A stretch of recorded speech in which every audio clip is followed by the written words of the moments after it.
and chains, and here's where my expectations got really twisted. This was another NetGalley advanced listener copy. I did it as an audio, and honestly, I hit play thinking I was about to sink into a lush romantasy trilogy starter. All the buzz was marketing it as the big romantasy of summer, but within a few chapters in, I realized personally for myself, it was not a romantasy. This was a very dark fantasy first and foremost. The world building in this book was impeccably detailed. You can tell the author put so much into the layers of politics and morality. The main character Brioni has this savior complex that drives her into seriously gut-wrenching situations, and here's when the twist comes. Instead of giving a sweeping romance arc, the story veers into territory that gave me total Handmaid's Tale flashbacks. Loss of autonomy, systemic oppression, choices that don't feel like choices at all. Here now, I will be really honest with you. Some parts were really hard to listen to. The relationships were layered, yes, but also deeply uncomfortable at times. Please check trigger warnings for this one. There is a constant push and pull between fascination and unease, and it left me questioning whether this was even meant to be marketed as a romantasy at all. The romance moments in this one were like shadows tucked between very heavy and very grim plotline. And that's not to say it's badly written, because it's not. The prose is strong,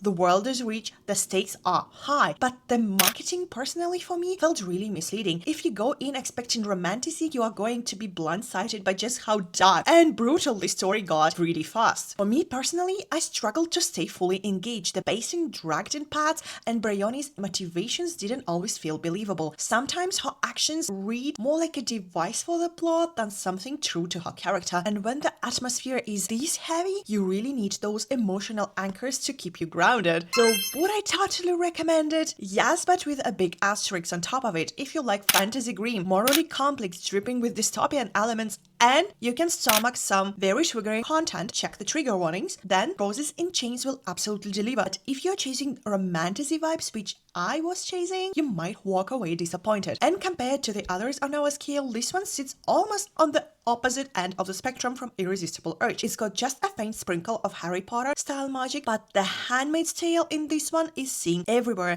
Romance isn't the driver here, it's a